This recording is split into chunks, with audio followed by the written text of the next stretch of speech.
안녕하세요. 저는 올해 67세가 된 정순자라고 합니다. 오늘 여러분께 들려드릴 이야기는 제가 최근에 겪은 충격적인 일인데요. 아직도 믿어지지 않을 정도로 황당하고 무서운 일이었습니다. 지금 생각해도 만약 그때 그분이 도와주지 않았다면 우리 가족이 어떻게 되었을지 상상조차 하기 싫을 정도예요. 저는 30년 전에 남편을 잃고 홀로 아들 하나를 키워왔어요. 그때 아들이 겨우 10살이었는데 정말 힘든 시간들이었습니다. 남편이 교통사고로 세상을 떠나면서 보험금도 얼마 안 되고 저는 식당에서 설거지하며 근근히 생계를 유지했거든요. 그때는 정말 하루하루가 전쟁 같았어요. 새벽 5시에 일어나서 민수 아침 차려주고 학교 보내고 그러면 바로 식당으로 뛰어가서 저녁까지 일했어요. 집에 돌아와서는 민수 숙제 봐주고 빨래하고 집안일 하다 보면 어느새 밤 12시가 넘곤 했죠. 제가 그렇게 어렵게 키운 아들 민수가 정말 효자로 자라줬어요. 공부도 열심히 해서 좋은 대학을 나오고 지금은 중견기업에서 과장으로 일하고 있습니다. 민수가 대학교 졸업하고 첫 월급 받았을 때 일이 아직도 생생해요. 엄마, 이거 받으세요. 제 첫 월급이에요. 민수야, 엄마는 괜찮으니까 너 쓸 돈 모아둬라. 사회생활 시작하면 돈 들어갈 때가 많아. 엄마, 그동안 저 키우시느라 얼마나 고생하셨는데요. 이제 제가 엄마 봉양할 차례예요. 앞으로 매달 드릴 테니까 꼭 받으세요. 그리고 엄마, 이제 그 힘든 식당 일 그만하세요. 민수야, 엄마가 너 때문에 얼마나 행복한지 모르겠다. 정말 잘 자라줬구나. 엄마가 저를 잘 키워주셨잖아요. 제가 이렇게 성장할 수 있었던 건 다 엄마 덕분이에요. 그때 얼마나 눈물이 났는지 몰라요. 그동안의 고생이 다 보상받는 기분이었어요. 그렇게 열심히 하루하루 일하다 보니 아들이 벌써 40이 넘었는데 작년에 드디어 좋은 여자를 만나 결혼하겠다고 하더라고요. 엄마, 제가 소개하고 싶은 여자가 있어요. 진지하게 만나고 있고요. 그래? 어떤 사람인데? 간호사로 일하시는 분인데 정말 착하고 예뻐요. 그리고 엄마를 정말 뵙고 싶어 해요. 제가 엄마 얘기를 많이 했거든요. 간호사라고? 좋은 직업이네. 결혼도 생각하고 있니? 네, 엄마. 이 사람이랑은 정말 결혼하고 싶어요. 제가 지금까지 만난 사람 중에 가장 좋은 사람 같아요. 그 여자가 바로 제 며느리 박미영이에요. 처음 봤을 때는 참 예쁘고 착해 보였어요. 나이는 35살로 저희 아들보다 5살 어렸고 간호사로 일하고 있다고 했습니다. 부모님은 일찍 돌아가셔서 혼자 살고 있다고 하더라고요. 미영이가 처음 저희 집에 왔을 때 모습이 아직도 기억나요. 어머님, 안녕하세요. 처음 뵙겠습니다. 민수 오빠한테 어머님 얘기 정말 많이 들었어요. 오늘 뵐 수 있어서 너무 기뻐요. 아이고, 이렇게 예쁜 아가씨가 우리 민수를 좋아해 주다니. 정말 고맙구나. 어서 들어와, 들어와. 어머님, 이거 작은 선물인데 받아주세요. 어머님이 홍삼을 좋아하신다고 들어서 좋은 걸로 준비했어요. 그리고 이건 어머님이 좋아하실 만한 차예요. 아이고, 뭘 이런 걸 다 가져와. 빈손으로 와도 되는데. 고맙다, 고마워. 어머님, 민수 오빠가 어머님을 정말 많이 좋아하고 존경한다고 항상 말해요. 그 얘기 들을 때마다 정말 부러웠어요. 저는 부모님을 일찍 여의어서 그런 마음을 느껴본 적이 없거든요. 그런 얘기를 들으니까 더 안쓰럽고 예뻐 보이더라고요. 부모님 없이 혼자 자란 아이가 얼마나 외로웠을까 싶어서 마음이 아팠어요. 그때는 정말 미영이가 너무 착하고 예의 바른 아이라고 생각했어요. 민수도 정말 좋은 사람을 만났다고 안심했고요. 결혼 준비도 정말 꼼꼼하게 하더라고요. 예물 보러 갈 때도 저를 꼭 모시고 가겠다고 해서 함께 백화점에 갔었어요. 그때 미영이가 얼마나 저를 잘 챙겨줬는지 몰라요. 어머님, 제 팔 잡으시고 천천히 가세요. 백화점 바닥이 미끄러우니까 조심하세요. 그리고 혹시 피곤하시면 중간중간 쉬어가면서 볼 수 있어요. 미영아, 엄마는 괜찮다. 너 걱정 말고. 어머님, 그래도 조심해야죠. 제가 어머님 다치게 하면 민수 오빠한테 혼나요. 그날이 바로 모든 게 시작된 날이었습니다. 명동에 있는 큰 백화점 주얼리 매장에 갔는데 미영이가 저한테 이렇게 말하더라고요. 어머님, 제가 평소에 꿈꿔왔던 반지가 있어요. 좀 비싸긴 한데 일생에 한 번뿐인 결혼 반지니까 그걸로 했으면 좋겠어요. 민수 오빠한테는 미리 얘기해 뒀는데 어머님 의견도 중요하잖아요. 어머님이 좋다고 하시면 그걸로 정할게요. 그럼 당연히 네가 마음에 드는 걸로 해야지. 가격이야 우리 민수가 알아서 할 테니까 걱정하지 마라. 어디 한번 보자. 그런데 미영이가 가리킨 반지를 보고 깜짝 놀랐어요. 1캐럿짜리 다이아몬드 반지인데 가격표를 보니 1,200만 원이더라고요. 저는 속으로 아이고 이렇게 비싼 걸 어떻게 라고 생각했지만 며느리 앞에서 그런 소리 할 수는 없잖아요. 게다가 미영이가 평소에 저한테 워낙 잘해줘서 싫은 소리 하기가 미안했어요. 점원이 반지를 꺼내서 미영이 손에 끼워주면서 설명해 주는데 그때 30대 후반 정도 되어 보이는 여자 점원이 미영이를 유심히 쳐다보더라고요. 고객님, 정말 잘 어울리세요. 이 다이아는 최고급 등급이고 커팅도 완벽해서 정말 아름다워요. 결혼 준비하시는 거죠? 정말 예쁜 커플이네요. 그런데 그 점원이 계속 미영이 얼굴을 빤히 쳐다보면서 뭔가 이상한 표정을 짓더라고요. 마치 어디서 본 듯한 표정 말이에요. 미영이는 반지를 끼고 거울을 보면서 이런저런 각도로 구경하고 있고 저는 매장의 다른 반지들도 구경하고 있었어요. 그런데 그 점원이 갑자기 저한테 다가와서 작은 목소리로 이렇게 말하더라고요. 사모님, 죄송한데 혹시 저기 계신 분이 정말 며느리분이세요? 제가 너무 놀라서 그런데 혹시 화장실 쪽으로 잠깐 나오실 수 있을까요? 정말 중요한 얘기가 있어서 꼭 말씀드리고 싶은 게 있거든요. 저는 무슨 얘기인지 궁금해서 미영이한테 화장실 좀 다녀오겠다라고 말하고 점원을 따라 나갔어요. 사모님, 정말 죄송한데 저기 계신 분이 정말 며느리분이세요? 제가 너무 놀라서 그래요. 사실 그분을 제가 알거든요.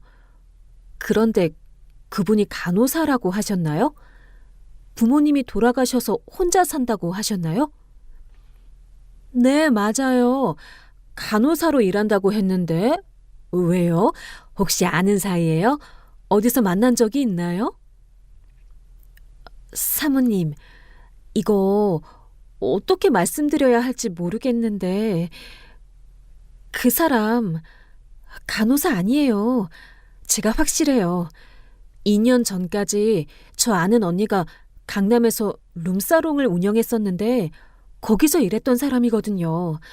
이름이 김선이었나 그랬어요.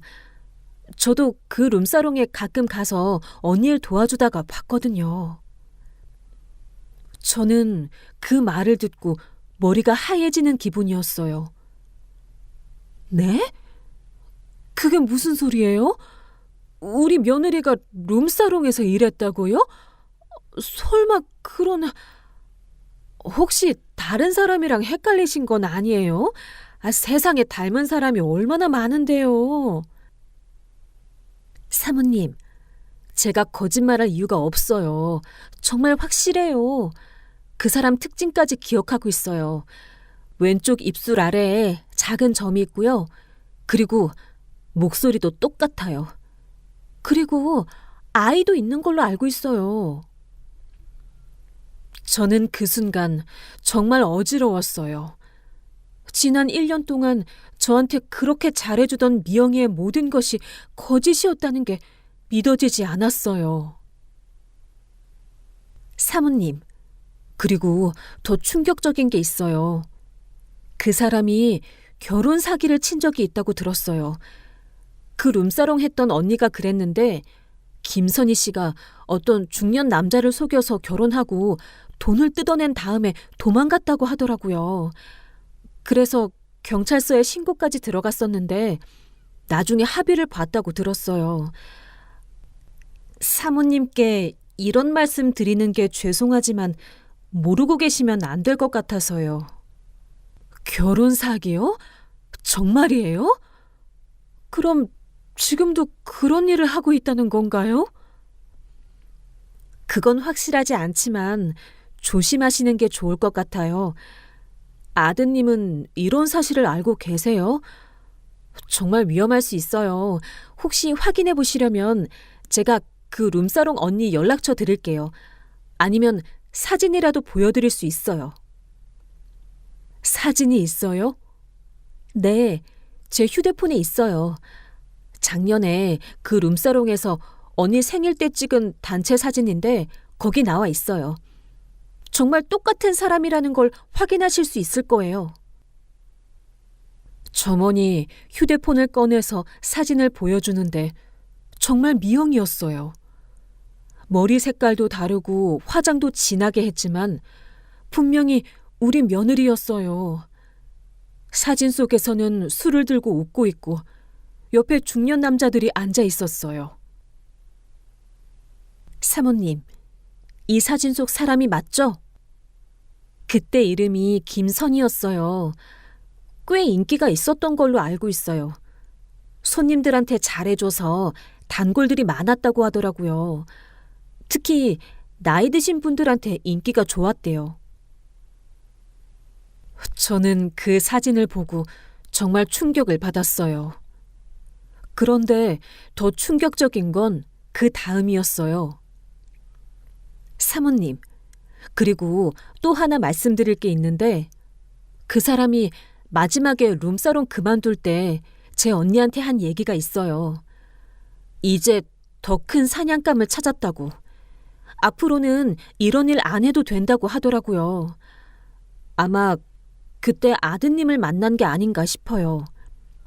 그때 그 얘기를 듣고 하도 어이가 없어서 아직도 기억해요. 사냥감이라고요? 우리 아들을 사냥감이라고 했다는 거예요? 네. 정말 죄송해요. 이런 말씀 드리기가 정말 조심스럽지만 아드님이 피해를 보실까 봐 걱정되어서요. 혹시라도 의심스러우시면 한번 자세히 조사해 보세요. 분명히 뭔가 나올 거예요. 저는 그 자리에서 정말 어떻게 해야 할지 모르겠더라고요. 화장실에서 나와서 다시 매장으로 돌아가는데 미영이가 환하게 웃으며 저를 맞이하는 모습이 이제는 너무 무섭게 느껴졌어요. 어머님, 어디 갔다 오셨어요? 저 혼자 있어서 심심했어요. 반지는 정말 예쁘죠? 점원분이 어머님께도 잘 어울릴 거라고 하던데. 어머님도 하나 골라보세요. 이런 좋은 기회에 어머님 것도 하나 사드리고 싶어요. 어, 그래. 예쁘네. 그런데 미영아, 갑자기 머리가 좀 아파서 오늘은 그만 집에 가고 싶구나. 반지는 다음에 다시 보러 오자. 너도 피곤할 것 같은데 오늘은 이만 가면 어떨까? 어머님, 괜찮으세요? 어디 아프세요? 제가 한번 봐드릴까요? 혈압이라도 재볼까요? 아니면 근처 약국에서 두통약이라도 사드릴까요? 아니야, 괜찮다. 그냥 집에 가서 쉬면 될 것 같아. 너도 피곤하겠지만 다음에 다시 오자. 오늘은 정말 고생했다. 그렇게 해서 그날은 반지를 사지 않고 집에 왔어요. 집에 와서도 계속 그 점원 말이 머릿속에서 맴돌았어요. 그날 밤 잠도 제대로 못 자고 뒤척이다가 다음날 아침에 그 점원이 준 연락처로 룸사롱 운영을 했다는 언니에게 전화를 걸어봤어요. 여보세요? 누구시죠? 안녕하세요. 어제 그 백화점에서 일하시는 동생분한테 연락처를 받았습니다. 김선이라는 사람에 대해서 좀 여쭤보고 싶어서 전화드렸어요. 아, 김선이요? 그 여자 왜요? 혹시 그 여자가 또 무슨 사고를 쳤나요? 아니면 사기라도 당하신 건가요? 그 여자 정말 골칫덩이였는데. 혹시 그 사람이 정말 결혼 사기를 쳤나요? 제 아들이 그 사람과 결혼할 예정이라서요. 어머, 정말요? 그럼 큰일 날 뻔했네요. 당연하죠. 결혼 사기 쳤어요. 제가 아는 것만 해도 두세 명은 될 거예요. 가장 큰 건이 작년에 있었던 건데 어떤 사업가한테 결혼하자고 해서 2억을 받아낸 다음에 잠적했어요. 60대 초반쯤 되는 분이었는데 그 양반이 저한테까지 찾아와서 난동을 부렸을 정도니까요. 정말 무서운 여자예요. 저는 그 얘기를 듣고 온몸에 소름이 돋았어요. 2억이나요? 그럼 그 여자가 지금도 그런 일을 하고 있는 건가요? 글쎄요. 작년 하반기부터는 안 보였는데 아마 다른 사냥감을 찾았나 보네요. 사모님 아드님이 그 사냥감인가 보군요. 정말 조심하세요. 그 여자는 정말 무서운 사람이에요. 아이도 있는데 친정어머니한테 맡기고 자기는 이런 짓만 하고 다녀요. 그 전화를 끊고 나서 저는 정말 어떻게 해야 할지 몰랐어요. 우리 민수에게 당장 얘기해야 하나 아니면 더 확실한 증거를 잡아야 하나 고민이 되더라고요. 그런데 바로 그때 미영이한테서 전화가 왔어요. 어머님, 안녕하세요. 어제 갑자기 몸이 안 좋으시다고 해서 걱정했어요. 오늘은 좀 괜찮으세요? 밤에 잠도 잘 주무셨나요? 어, 어, 괜찮다. 어머님, 그런데 반지 말인데요. 제가 어제 다시 생각해보니까 너무 비싼 것 같아서요. 좀 더 저렴한 걸로 바꿀까 해서 연락드렸어요. 괜히 민수 오빠한테 부담 주는 것 같아서요. 그리고 사실 어머님께 말씀드릴 게 있어서요. 저는 그 말을 듣고 지금까지 1,200만 원짜리 반지를 사달라고 하더니 이제 와서 갑자기 저렴한 걸로 바꾸겠다고? 뭔가 이상하다는 생각이 들었어요. 미영아, 그럼 너는 어떤 걸로 하고 싶어? 그리고 무슨 얘기할 게 있다는 거야? 어머님, 사실 제가 요즘 좀 고민이 있어서요. 혹시 시간 되시면 오늘 만나서 상담 좀 해주실 수 있을까요? 어머님께서는 인생 경험이 많으시니까 조언을 듣고 싶어서요. 전화로는 좀 어려운 얘기라서요. 무슨 고민인데? 전화로는 좀 그래서요. 혹시 카페에서 만날 수 있을까요? 정말 중요한 얘기인데. 어머님께만 말씀드릴 수 있는 거라서요. 저는 이 기회에 미영이를 자세히 관찰해보자는 생각이 들어서 만나기로 했어요. 그날 저녁 집 근처 카페에서 미영이를 만났는데 뭔가 평소와 달라 보이더라고요. 표정도 어둡고 불안해 보였어요. 어머님, 사실 제가 말씀드릴 게 있어서요. 민수 오빠한테는 아직 말 못했는데 제가 요즘 좀 힘든 일이 있어서요. 혹시 어머님께서 도와주실 수 있을까 해서요. 정말 어쩔 수 없는 상황이라서 이렇게 부탁드리는 거예요. 무슨 일인데? 사실 제가 빚이 좀 있어요. 예전에 아버지 병원비 때문에 대출을 받았었는데 그게 아직 남아 있어서요. 이제 결혼하게 되니까 민수 오빠한테 피해주기 싫어서 정리하고 싶은데 혼자서는 힘들 것 같아서요. 어머님이 아니면 도와달라고 부탁할 사람이 없어요.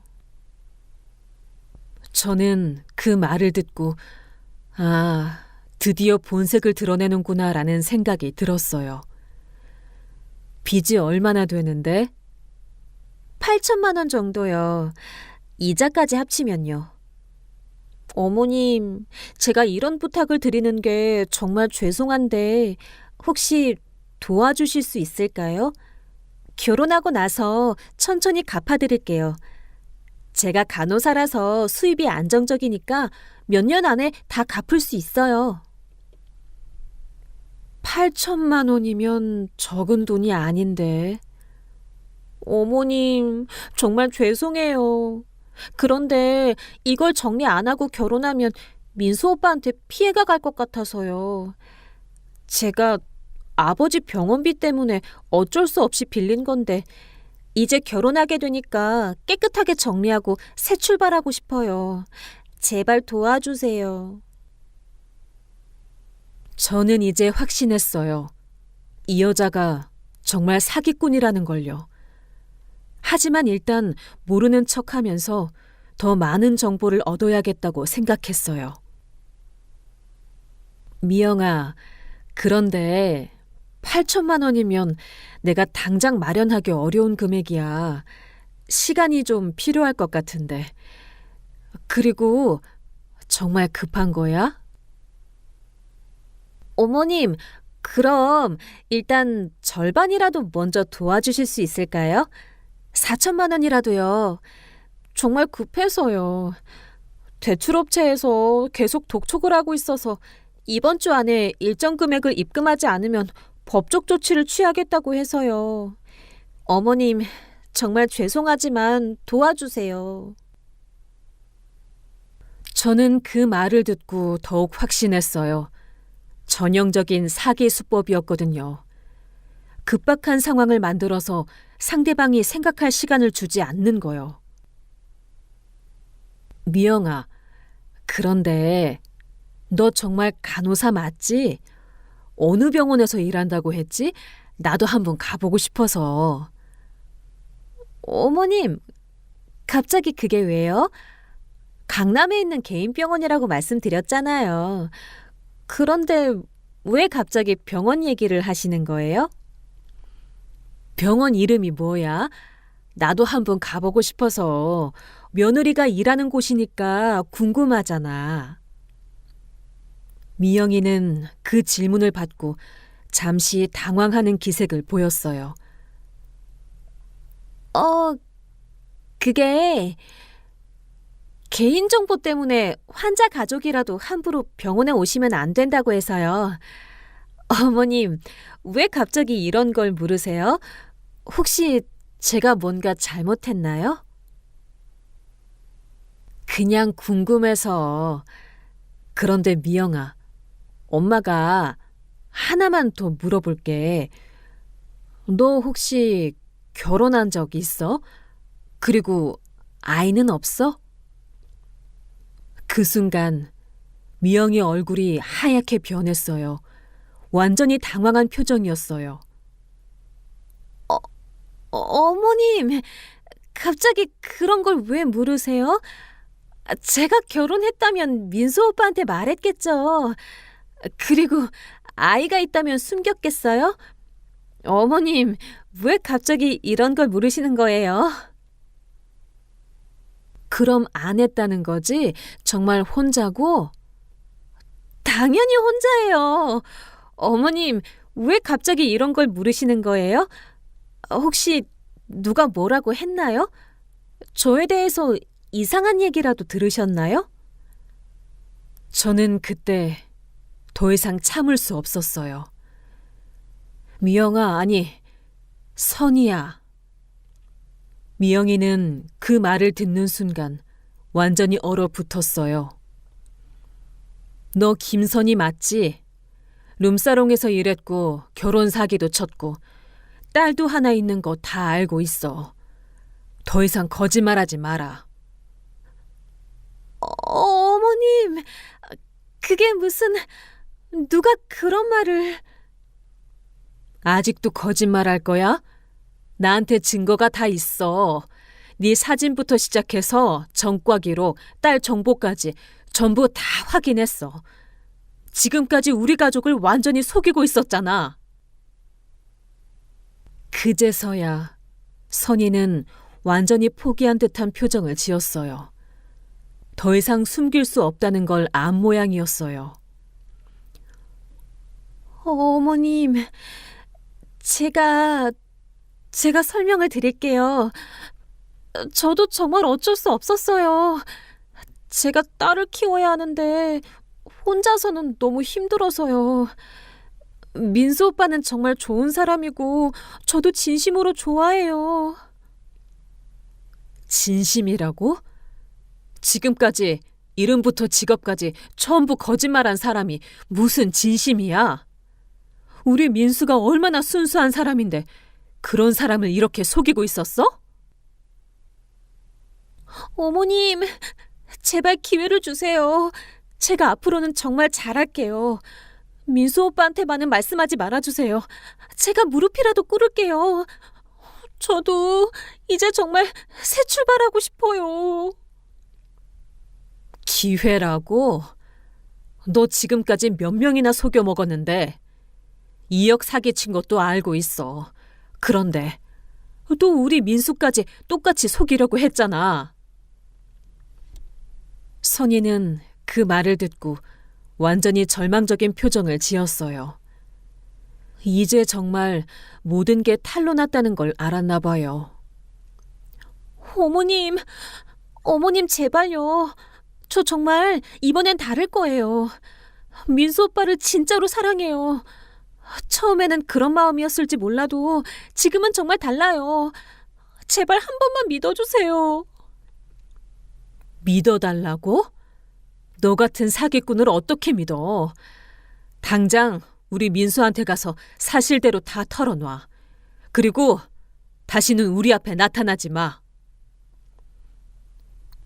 어머님, 그럼 제 딸은 어떡해요?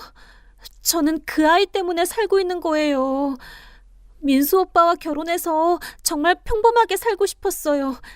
제발 마지막 기회만 주세요. 하지만 저는 더 이상 들어줄 마음이 없었어요. 그 여자의 모든 말이 거짓말로만 들렸거든요. 네 딸 걱정은 네가 알아서 해. 우리 민수를 속이면서 무슨 평범한 삶을 살겠다고? 너 같은 인간한테 속은 우리 민수가 얼마나 상처받겠어? 그날 저는 선희를 그대로 보냈어요. 하지만 마음속으로는 이미 복수 계획을 세우기 시작했습니다. 집에 와서 밤새도록 생각했어요. 우리 민수한테 당장 말해야 하나 아니면 다른 방법이 있을까? 그런데 문득 이런 생각이 들더라고요. 이 여자가 지금까지 얼마나 많은 사람들을 속여왔을까. 나만 당한 게 아닐 텐데. 저는 그 다음날 아침 백화점 점원에게 다시 전화를 걸었어요.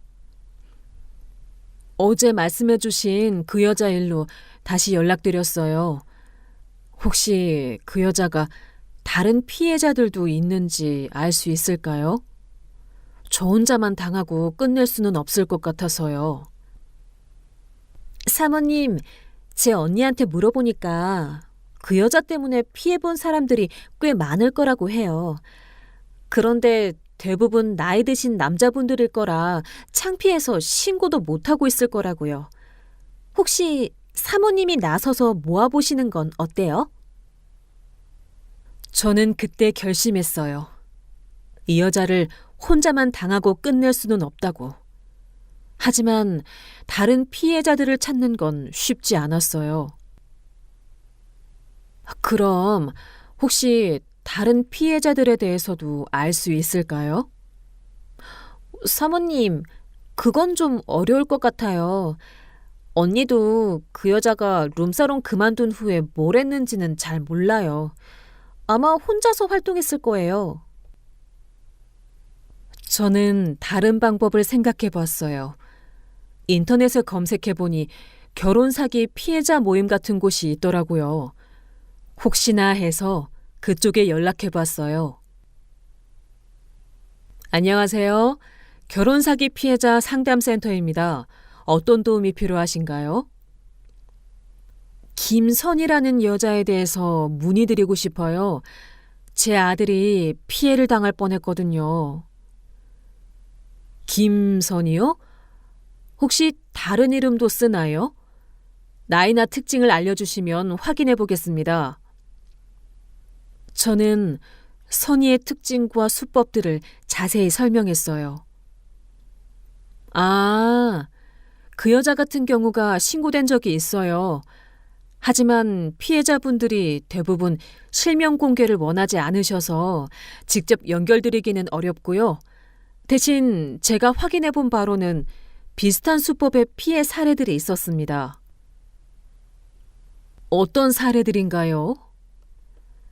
작년에 신고된 건으로는 간호사라고 속이고 1억 원 이상을 가져간 사건이 있었고, 올해 초에도 비슷한 수법으로 8천만 원 피해를 본 사건이 있었어요. 하지만 모두 합의로 끝났거나 증거 부족으로 기소가 어려웠던 사건들이에요. 저는 그 얘기를 듣고 더욱 화가 났어요. 이 여자가 계속해서 사람들을 속이고 있었다는 걸 알았거든요. 그럼 지금 신고하면 어떻게 될까요? 현재로서는 사기 미수에 해당할 수 있어요. 실제 피해가 발생하지 않았다면 처벌이 어려울 수 있습니다. 하지만 다른 피해자들과 함께 고발하시면 더 효과적일 수 있어요. 저는 그날 밤 민수에게 전화를 걸었어요. 민수야, 엄마가 미영이에 대해서 중요한 얘기가 있어. 내일 시간 내서 집에 좀 와라. 정말 중요한 얘기야. 엄마, 무슨 일이에요? 목소리가 이상한데요. 미영이가 뭔가 잘못했어요? 전화로는 말하기 어려워. 내일 와서 직접 얘기하자. 그리고 민수야, 미영이한테는 아직 아무 말도 하지 마라. 그 다음 날 민수가 집에 왔을 때 저는 모든 증거 자료를 준비해 놨어요. 선희의 예전 사진부터 친정어머니와 전남편의 증언, 그리고 제가 조사한 모든 내용까지요. 저는 처음부터 차근차근 모든 걸 설명해 줬어요. 백화점에서 점원이 알려준 것부터 시작해서 룸사롱에서 일했던 것, 진짜 이름이 김선이라는 것, 딸이 있다는 것, 그리고 과거에도 여러 번 사기를 쳤다는 것까지 말이에요. 민수는 처음에는 믿지 않으려고 했어요. 미영이가 그런 사람일 리 없다고. 분명히 다른 사람과 헷갈린 거라고 했죠. 하지만 선희의 예전 사진들과 구체적인 증언들을 보고 나서는 완전히 충격에 빠졌어요. 이게 정말 미영이에요? 어떻게 이런 일이 1년 넘게 사귀면서 전혀 몰랐는데. 저는 민수가 너무 상처받는 모습을 보니까 가슴이 아팠어요. 하지만 이제라도 알게 된 게 다행이라고 생각했어요. 만약 결혼한 후에 알았다면 더 큰 피해를 봤을 테니까요. 민수야, 지금 상처받는 건 당연해. 하지만 결혼하기 전에 알게 된 게 얼마나 다행이니? 엄마가 그 여자를 그냥 보내줄 수는 없어. 앞으로도 다른 사람들이 피해를 볼 텐데. 저는 그때 민수에게 제 계획을 말했어요. 선희에게 철저히 복수하겠다고요. 며칠 후 선희에게서 다시 연락이 왔어요. 어머님, 그동안 생각해보니까 제가 정말 잘못했어요. 어머님께 무릎 꿇고 사과드리고 싶어요. 혹시 시간 내서 만나주실 수 있을까요? 그래, 만나자. 너도 할 말이 있겠지? 네, 정말 감사해요. 그럼 내일 저녁에 어디서 만날까요? 우리 집으로 와라. 민수도 있을 때 셋이 함께 얘기하자. 선희는 잠시 당황하는 것 같았지만 결국 오겠다고 했어요. 다음 날 저녁 선희가 저희 집에 왔을 때의 모습은 정말 볼만했어요.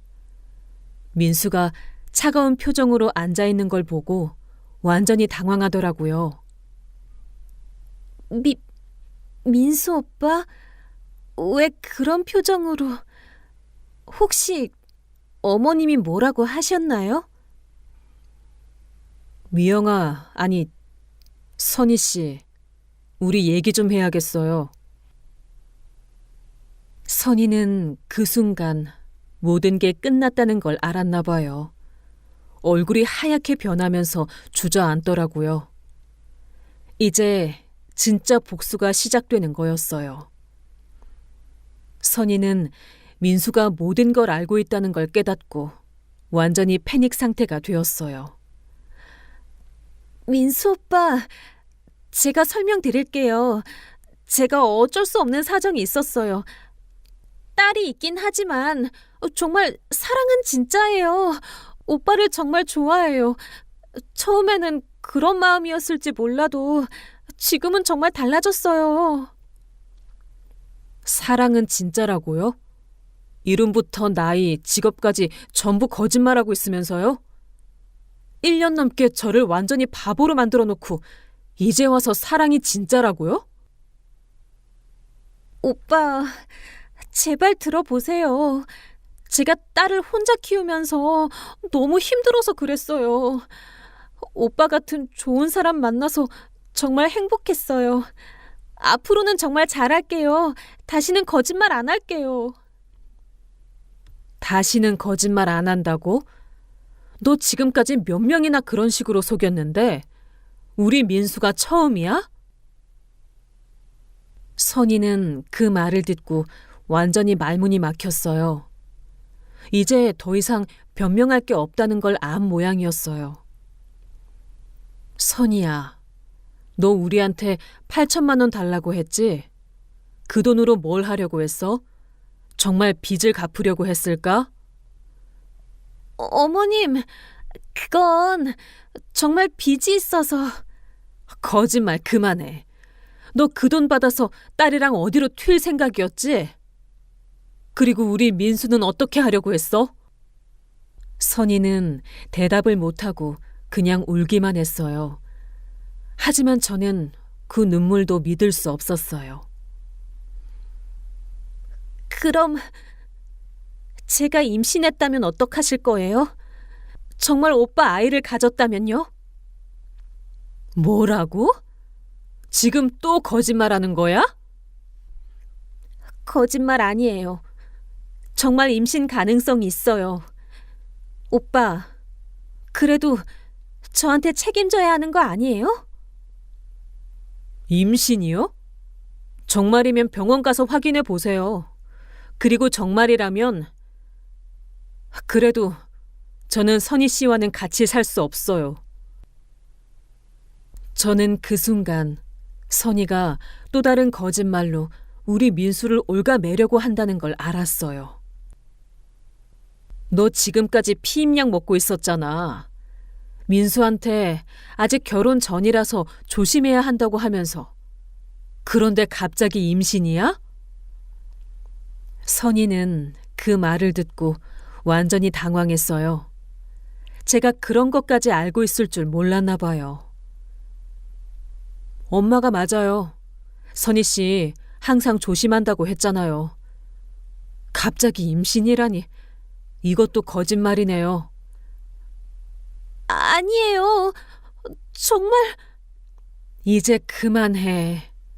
더 이상 우리를 바보로 만들지 마. 당장 나가. 그리고 다시는 우리 앞에 나타나지 마. 하지만 선희는 끝까지 포기하지 않았어요. 어머님, 그럼 제가 지금까지 받은 선물들은 어떻게 해요? 민수 오빠가 사준 옷이랑 가방, 시계 다 돌려드릴까요? 당연히 다 돌려놔야지. 사기꾼이 받을 자격이 어디 있어? 알겠어요. 그럼 제가 다 정리해서 돌려드릴게요. 하지만 어머님, 한 가지만 약속해 주세요. 제가 조용히 사라질 테니까 경찰 신고는 하지 말아주세요. 경찰 신고? 그런 건 내 맘이야. 너 같은 사기꾼이 또 다른 사람들 속일 수도 있잖아. 어머님, 제발요. 제가 딸이 있잖아요.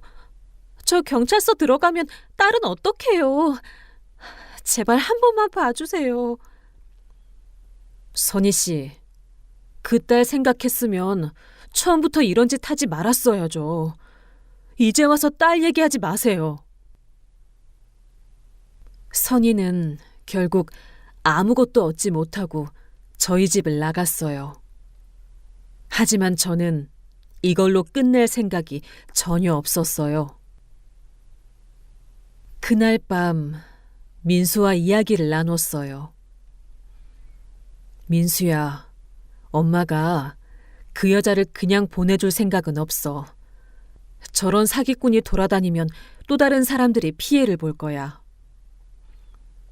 엄마, 그런데 실제로 저한테 피해를 준 건 없잖아요. 돈을 가져간 것도 아니고.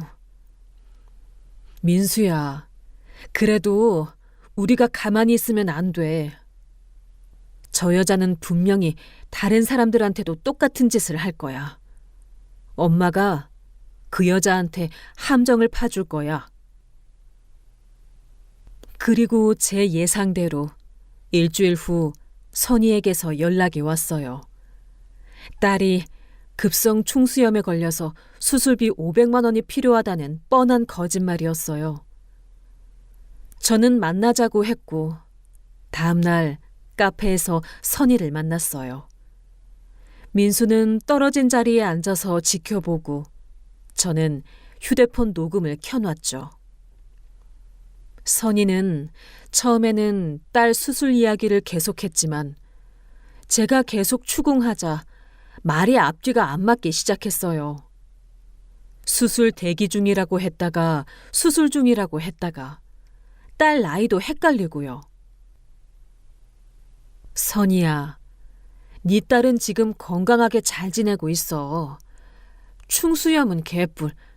너 또 거짓말해서 돈 뜯어내려고 하는 거잖아. 결국 선희는 더 이상 변명할 수 없게 되자 완전히 무너져서 사과만 반복했어요. 그리고 민수가 나타나자 더욱 당황하면서 급하게 자리를 뜨려고 했죠. 선희는 결국 아무것도 얻지 못하고 카페를 나갔어요. 저는 민수와 함께 집에 돌아왔습니다. 그 후 일주일 정도는 조용했어요. 그런데 어느 날 민수가 퇴근하는데 회사 앞에서 선이가 기다리고 있었대요. 엄마, 선이가 회사 앞에서 저를 기다리고 있었어요. 뭐라고 했대? 저를 보자마자 울면서 사과하더라고요. 정말 잘못했다고. 마지막으로 한 번만 얘기하자고요. 그래서 뭐라고 했어? 저는 그냥 무시하고 지나쳤어요. 그런데 계속 따라오면서 애원하더라고요. 민수야, 이거 심각하네. 내일 또 나타나면 바로 경찰서에 신고해야겠어. 다행히 그 다음 날부터는 나타나지 않았어요. 하지만 저는 이걸로 끝낼 생각이 전혀 없었어요. 민수야, 엄마가 그 여자를 그냥 보내줄 생각은 없어. 그 여자가 또 다른 사람들을 속일 텐데 가만히 있을 수는 없어. 엄마가 직접 나서서 저 여자 정체를 다 까발릴 거야. 그 다음 날부터 저는 본격적으로 선의에 대해 조사하기 시작했어요. 먼저 그 백화점 점원을 통해 룸사롱 운영했던 언니와 직접 만났어요. 사모님, 그 김선희 때문에 직접 오셨다고요? 네, 그 여자에 대해서 자세히 알고 싶어서요. 혹시 그 여자 진짜 이름이나 출신, 가족관계 같은 거 아시는 것 없나요? 아, 그거면 제가 도와드릴 수 있어요. 그 여자가 일할 때 신분증 복사본도 받아두었거든요. 그리고 비상연락처로 써낸 친정어머니 연락처도 있어요. 정말요? 그럼 혹시 그것들 좀 보여주실 수 있을까요? 네, 잠깐만요. 여기 있네요. 본명은 김선희가 맞고 나이는 37세예요. 그런데 사모님 아들한테는 35살이라고 했다면서요? 네, 그렇게 했어요. 그리고 이게 친정어머니 연락처인데 부산에 살고 계셔요. 한번 연락해 보시는 게 어때요? 저는 바로 선희 친정어머니에게 전화를 걸었어요. 안녕하세요. 혹시 김선희 씨 어머님이신지요? 네, 맞는데요. 누구세요? 저는 선희 씨와 관련된 일로 연락드렸는데 혹시 통화 가능하실까요? 선희요? 그 애가 무슨 일을 또 벌였나요? 벌써 몇 달째 연락도 없고. 어머니의 반응부터가 심상치 않았어요. 마치 선희가 사고를 치는 게 일상인 것처럼 말하시더라고요. 사실 선희 씨가 저희 아들과 결혼을 약속했는데 몇 가지 확인하고 싶은 것들이 있어서요. 아이고, 또 결혼 얘기를 했나요? 그 애가 정말...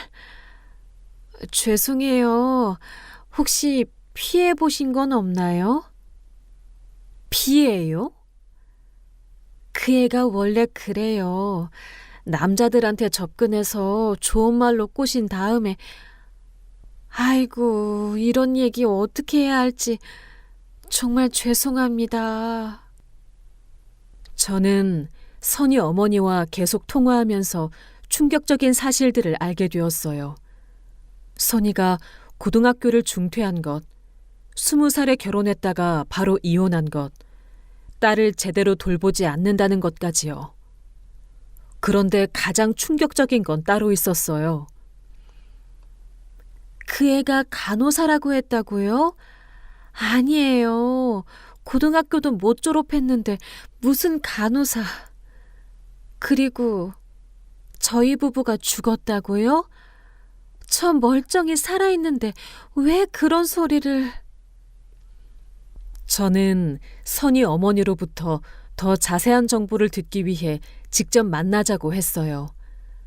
다행히 서울 근교에 살고 계셔서 만날 수 있었거든요.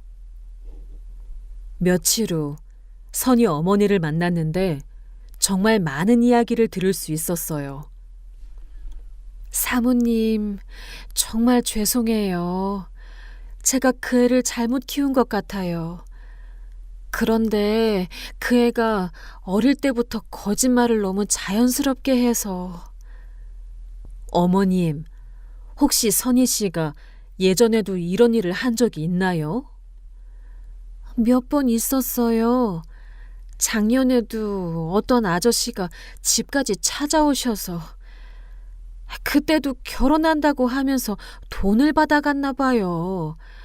저는 그때 처음 알았어요. 그럼 손녀는요? 지은이요? 지금 아동 보호시설에 있어요. 선이가 제대로 돌보지 않아서 제가 어쩔 수 없이. 그의 아빠도 선이 때문에 많이 고생했어요. 선이 어머니는 저에게 선이 전 남편의 연락처도 주셨어요. 그리고 며칠 후 전 남편에게 연락했죠. 김선희 씨 때문에 연락 주신 거죠? 혹시 그 여자가 또 무슨 사고를 쳤나요?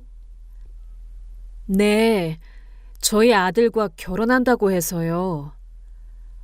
아이고, 또 그런 짓을. 사모님, 절대 믿으시면 안 돼요. 저도 그 여자 때문에 완전히 망했거든요. 전 남편으로부터 들은 얘기는 정말 충격적이었어요. 선희가 결혼 후 남편 명의로 여러 곳에서 돈을 빌리고 그 돈으로 다른 남자들과 만나고 다녔다는 거예요. 그리고 지은이도 제 딸이 아니에요. 나중에 알게 됐는데 선희가 저랑 결혼하기 전에 다른 남자와 만들어 놓고 제 딸인 척 했던 거예요.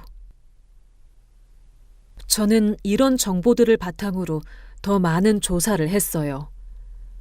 하지만 현실적으로는 한계가 있더라고요. 학창 시절 친구들을 찾는 건 쉬운 일이 아니었어요. 그래도 선희 어머니가 알려준 몇 명의 지인들과는 연락할 수 있었어요. 선희가 예전에 살았던 동네 이웃분도 한 분 만났는데 그분도 비슷한 얘기를 하시더라고요. 그 애가 우리 동네에 살 때도 말이 많았어요. 유부남이랑 어울리고 그 부인들이 찾아와서 난리 나고 결국 쫓겨나듯이 이사 갔죠. 저는 이 모든 정보들을 정리했어요. 비록 정식 탐정이 아니라 한계는 있었지만 그래도 선희의 진짜 정체에 대해서는 충분히 파악할 수 있었어요. 그리고 제일 중요한 건 선희가 지금 새로 만나고 있다는 그 50대 사업가의 정보를 알아낸 거였어요. 사모님, 그 선희가 지금 만나고 있는 남자 정보 알아냈어요. 박흥선이란 분인데 건설업체 사장이래요. 연락처 알 수 있을까요? 네, 여기 있어요. 그런데 이미 꽤 깊이 빠진 것 같아요. 선희가 자기 친구들한테 자랑하고 다닌다더라고요. 저는 바로 박흥선 사장에게 전화를 걸었어요. 안녕하세요. 박흥선 사장님이시죠? 저는 김순자라고 합니다. 사장님이 지금 만나고 계신 김선희에 대해서 꼭 말씀드리고 싶은 게 있어서요. 김선희요? 혹시 무슨 문제라도 있나요? 사장님, 혹시 시간 내서 만나볼 수 있을까요? 전화로는 설명하기 어려운 내용이라서요. 그럼 내일 오후에 시간 되시나요? 다음 날 저는 박흥선 사장과 만나서 선의에 대해 모든 자료를 보여주었어요. 사장님, 이게 김선희의 진짜 신상 정보입니다. 나이부터 과거 전과까지 전부 여기 있어요. 뭐라고요? 이게 정말 선인가요? 네. 그리고 이건 선희가 지금까지 저질렀던 사기 행각들의 증언서들입니다. 전 남편도 파산시키고 동네 할머니 돈도 가져가고. 박흥선은 그 자료들을 보더니 완전히 충격을 받았어요. 세상에, 저한테는 30살 간호사라고 했는데? 그리고 부모님 돌아가셔서 병원비가 없다고 해서 제가 3천만 원을 줬거든요. 3천만 원이요? 네. 그리고 다음 주에 5천만 원을 더 달라고 했어요. 친정어머니가 갑자기 쓰러지셔서 수술비가 필요하다고. 사장님, 그 돈 절대 주시면 안 됩니다. 그 여자는 그 돈 받자마자 사라질 거예요. 그럼 지금까지 제가 준 3천만 원은 어떻게 되는 건가요? 사장님, 그건 경찰에 신고하셔야 해요. 제가 도와드릴게요. 그날 저희는 함께 경찰서에 가서 선희를 사기 혐의로 신고했어요. 이번에는 실제 피해 금액도 있고 제가 수집한 자료들도 있어서 경찰에서 바로 수사에 착수했어요. 일주일 후 선희가 체포되었다는 소식을 들었어요. 김선희를 체포했습니다. 박흥선 씨가 준 증거와 사모님이 제공해 주신 자료들이 결정적이었어요. 정말요? 네. 그리고 수사 과정에서 다른 피해자들도 더 나타났어요. 사모님이 조사해 주신 내용 덕분에 여러 사건을 한꺼번에 해결할 수 있었습니다. 2달 후 선희의 판결이 났어요. 징역 5년에 집행유예 없는 실형이었어요. 엄마, 정말 대단해요. 엄마가 아니었으면 그 여자가 계속 사람들을 속였을 텐데. 민수야, 악한 사람들은 그냥 내버려두면 안 돼. 누군가는 나서서 막아야 하는 거야. 네, 엄마. 정말 고생 많으셨어요. 그 후 박흥선 사장에게서 감사 인사가 왔어요. 사모님, 정말 감사합니다. 사모님이 아니었으면 저도 더 큰 피해를 당했을 뻔했어요. 사장님도 앞으로 조심하세요. 세상에 나쁜 사람들이 많으니까요. 네, 정말 깊이 반성하고 있어요. 그런데 사모님, 혹시 사례라도 해드리고 싶은데. 아니에요, 사장님. 제가 당연히 해야 할 일을 한 거예요. 그렇게 해서 저는 선희를 완전히 끝장낼 수 있었습니다. 선희는 감옥에서 5년 동안 지내면서 자신이 저지른 일들에 대해 반성할 시간을 갖게 되었죠. 그리고 출소한 후에도 전과자 신분으로 살아가야 하니까 앞으로는 함부로 사람들을 속이지 못할 거예요. 저는 이번 일을 통해서 정의는 반드시 승리한다는 걸 확신하게 되었어요.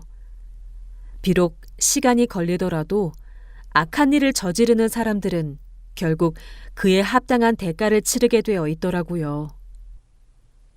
여러분도 만약 저희 같은 일을 당하신다면 절대 참지 마시고 끝까지 진실을 밝혀내세요. 그리고 혼자 해결하려고 하지 말고 주변 사람들과 전문기관의 도움을 받으시기 바랍니다. 악한 사람들이 승리하는 세상이 되어서는 안 되거든요. 끝까지 들어주셔서 정말 감사합니다.